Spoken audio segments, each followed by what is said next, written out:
Video games are art. I'm sure we can all agree on that. And just like any other art form, patterns will emerge with enough repetition. Films and novels have tropes, video games have those too. From the scripted defeat to the fetch quest, some designs have become staple in the gaming industry. So much so that some studios even have the identities tied to a certain gameplay element. Think of Ubisoft's collectibles, Bethesda's open world, or even From Software's methodic combat, just to name a few. But some games just won't fit into any mold, and they don't want to either. Titles like Spec Ops The Line, South Park's Stick of Truth are famous for this. But what if I tell you, there's a game that is on par with those titles? It didn't just only deconstruct its genre, but also elevated it to a new height. That game is none other than Paradigm. And with this video, we will explore the genius of this bizarre masterpiece. Let's dive right in. Time to put on some beatsies. Released in 2017, Paradigm belongs to a game genre only dinosaurs remember, point-and-click adventure games. Despite this, the first chapter of the game expertly achieved two objectives. It established all the moving parts of the story while satirizing its genre. You play as Paradigm, a mutant in the fictional country of Cruz. Hello, Cerebro. The adventure begins as our protagonist turns on his PC to make some fat beatsies. Huh? But the operating system of his PC is corrupted. Mate, the operating system is bugged.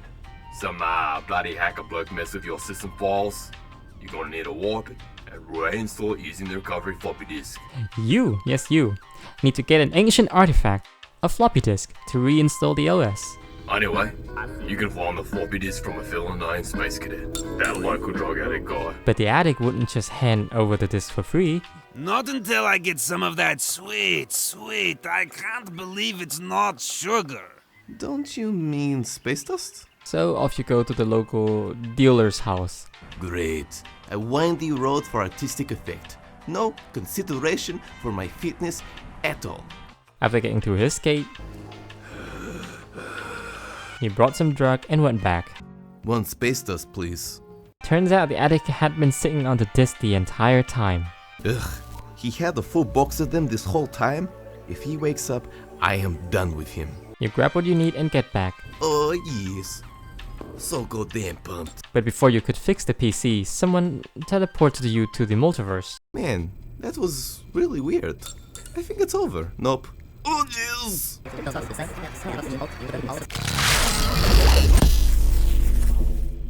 While this was taking place, a sloth aims to get a hold of you for his unknown but nefarious plans. Yes, I want you to bring me Paradigm.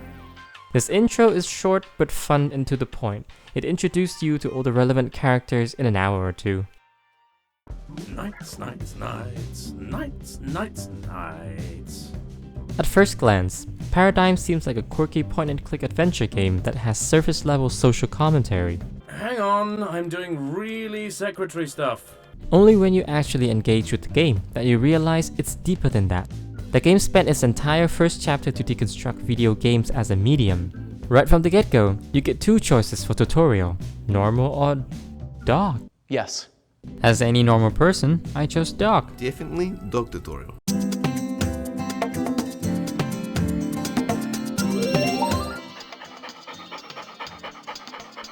But there is only an actual dog staring back at me confusedly. That is because dogs don't play computer games. The game calls itself surreal, but then hoodwinks you with realism right from the beginning. But that's not the end of it. The game then sends you on this wild goose chase after a floppy disk. You can skip to here if you don't want to hear the puzzle solution. First, you gotta feed your dog vodka and paint thinner. Igorski, lunchtime.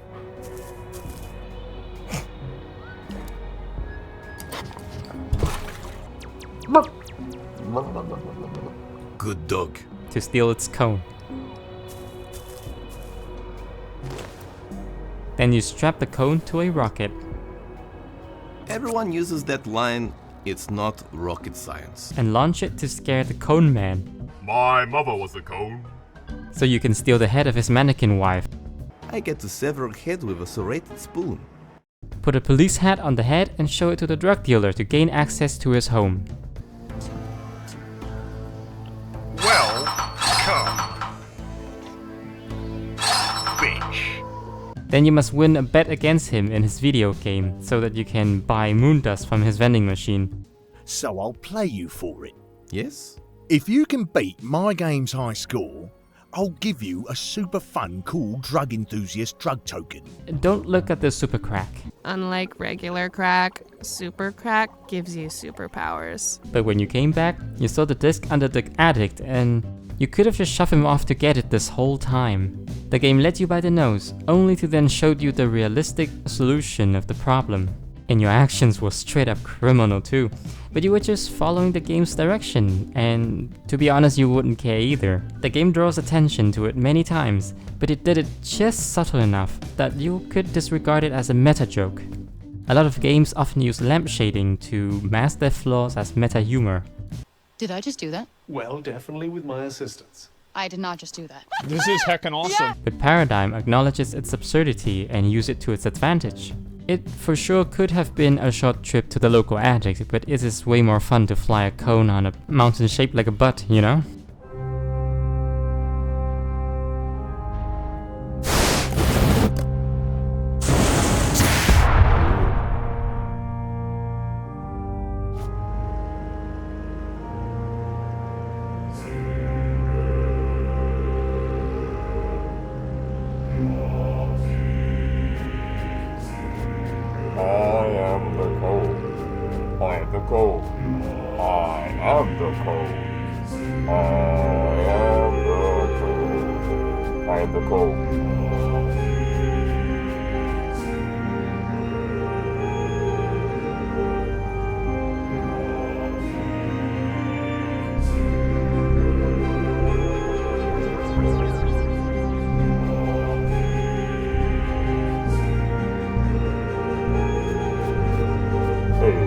What the hell is that? No.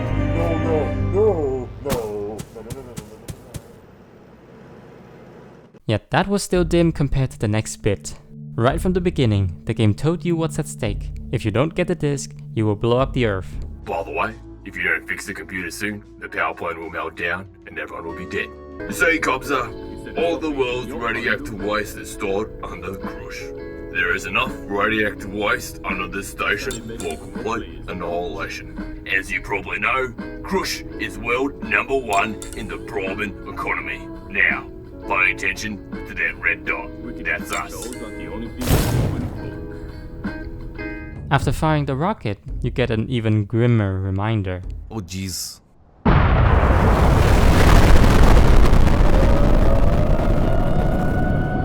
This isn't so bad. I can live with this. You wouldn't learn the truth until much later. This scare is a ruse to get you out of the house so your pal John 3K can do machine stuff. I kinda made that up just so I could have a few birds over and have some privacy. You're always at home, mate, and AI needs its privacy. But the game earned this rug pull because it did everything possible to get you to focus on the red herring. You do live in a ran-down power station, constant reminders at every turn that not getting the disc will have horrific consequences. Even the game synopsis on Steam lied to you, at least partially. It's obvious that the entire Earth won't blow up just because a single computer at some random power plant doesn't work. Once again, the game tricked you with realism after conditioning you into believing its logic.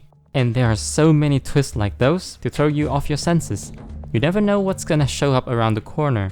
And that's how Paradigm used subversion to poke fun at typical game designs, and also breathe new life to an ancient gaming experience.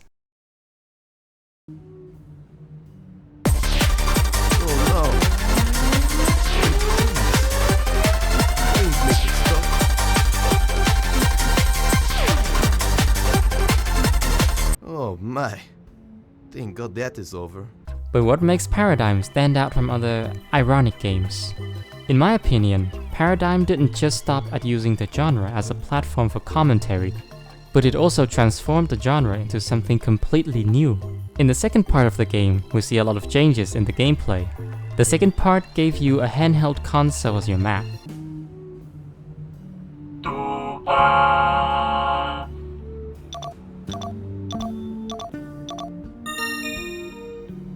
Except it has one very interesting function.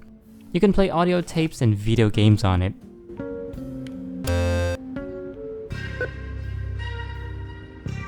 Now it's interesting to collect tapes and, they do add to the world building. Fresh human babies are not easy to come by.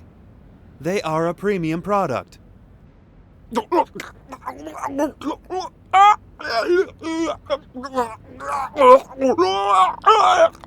the true star of the handheld console is the minigames, especially the dating sim. You can go on dates with characters, engage in some foreplay, and yeah.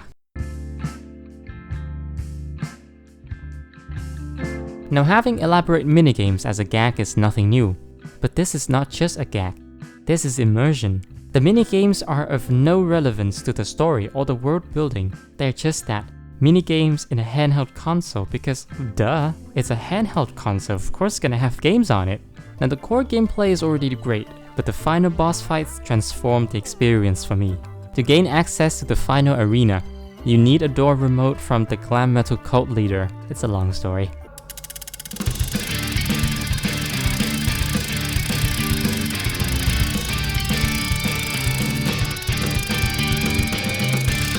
To get the remote, you have to fight the cult leader, which coincidentally is a pug with magnificent hair that loves JRPG. That stands for Japanese role-playing game.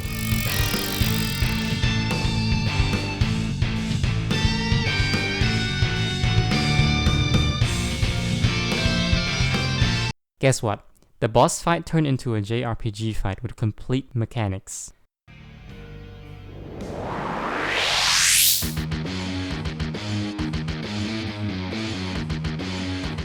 You can fight, run, or use items, and if you use the correct items, a goddamn quick time event takes place. You think you can defeat me? Yes, quick time event. This. Oh my god! But even when the game switches up its genre, the fight still fits into the whole theme of the game. Oh, and the final boss fight absolutely knocks it out of the park. You must now face Olaf, the sloth that wanted to dissect Paradigm for world domination.